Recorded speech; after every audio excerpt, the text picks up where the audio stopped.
Okay, we are doing great.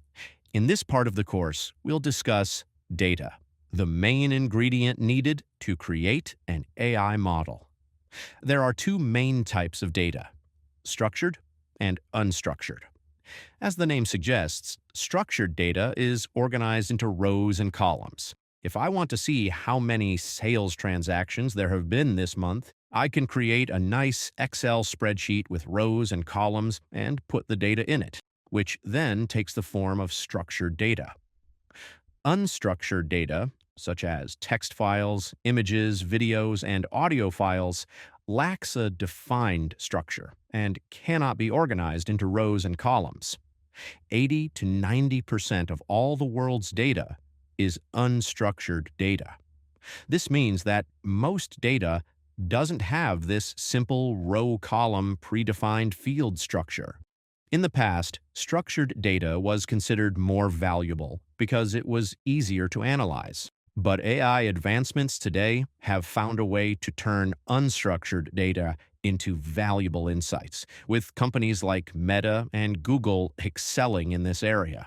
Analyzing unstructured data is opening up enormous opportunities for businesses.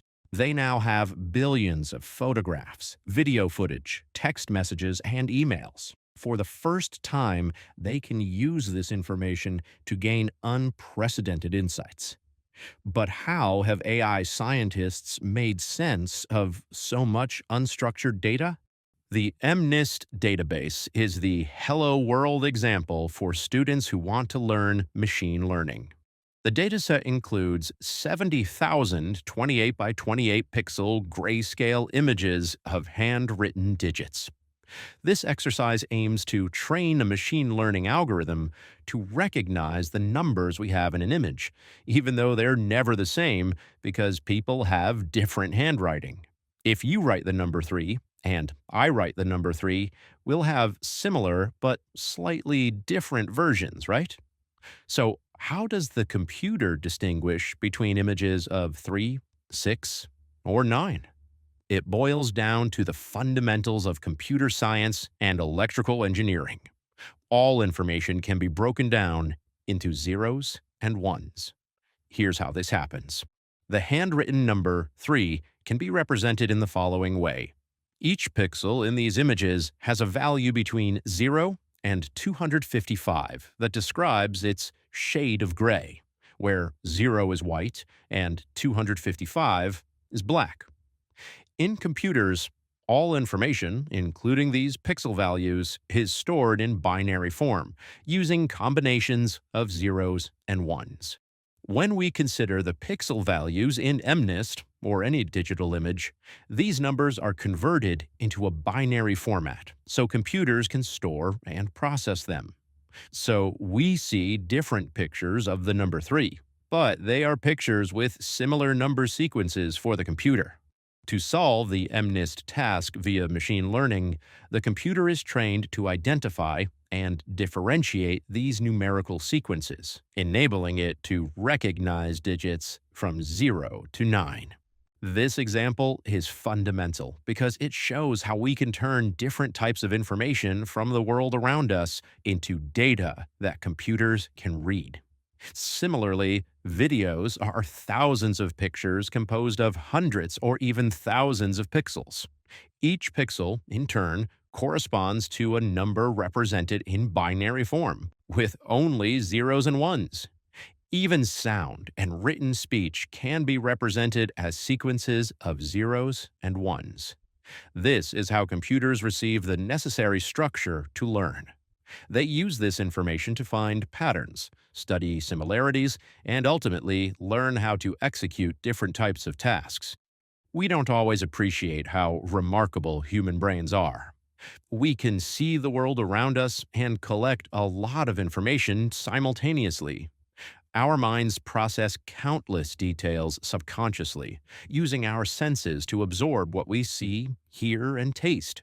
This complex system allows us to understand and respond to the world, helping us to interact meaningfully with everything around us. AI researchers aspire to provide machines with such capabilities, utilizing tools that collect data through sensors, video, audio, texts, social media, satellite images, and internet browsing patterns. They gather information by scraping the web, accessing APIs, and harnessing big data analytics. This wealth of data enables them to train algorithms, refine machine learning models, and enhance artificial intelligence systems to better understand and interact with the world. Data scientists often say, especially when building AI models, garbage in, garbage out. High quality data input ensures excellent model output. Two primary methods exist for collecting and preparing data for AI modeling: labeled or unlabeled data.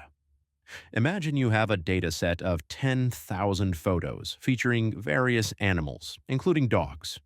Before any modeling begins, someone meticulously reviews each photo, classifying them as dog or not a dog. This process creates a labeled dataset. Of course, this concept can be applied when working with pictures and for text, audio, video, and other data types. Now envision a collection of YouTube comments. We can classify comments as positive, negative, or neutral to train a model that categorizes new platform comments and flags harmful ones. Manually labeling is undoubtedly time consuming and expensive. So, why go through all the effort? The advantage is that in the end, we'll be able to train an AI model with high quality data that can significantly improve its accuracy. Models typically trained on labeled data are more reliable and perform well in real world applications. But a clear trade off is the time and resources spent labeling data versus model performance. The other option is to work with unlabeled data. Today's machine learning advancements allow us to work with unstructured data, such as images, video, text, and unlabeled audio. This means feeding the dataset of 10,000 photos before going through every picture. In this case, we leave to the AI model to learn on its own. We'll explain the learning process in more detail later. For now, you must be able to tell the difference between labeled and unlabeled datasets. Okay, check this out. The main reason for the advancement of AI in recent years is the rapid digitalization of our lives. The growth of online shops, mobile phones, cameras, social media, sensors, and the Internet of Things devices has led to an exponential increase in data generation. Today, we enjoy access to not only more data, but also significantly higher quality data. Consider the sharp contrast between photographs you took with your older phone several years ago and those taken with your smartphone today. This surge in high quality data has significantly fueled the development of AI. But how do people recognize and make sense of the ever growing ocean of digital data? Much of this data is unstructured and too voluminous to label. Metadata proves invaluable here. Every dataset should include it. Metadata is data that describes other data. It summarizes key details like asset type, author, creation date, usage, file size, and more. Here's what the file's metadata for this lesson looks like. In our example with the dogs dataset, each photo includes metadata detailing its name, capture date, photographer, file size, and more. Whether you handle structured or unstructured, labeled or unlabeled data, it's essential to include metadata, especially in large datasets and complex systems.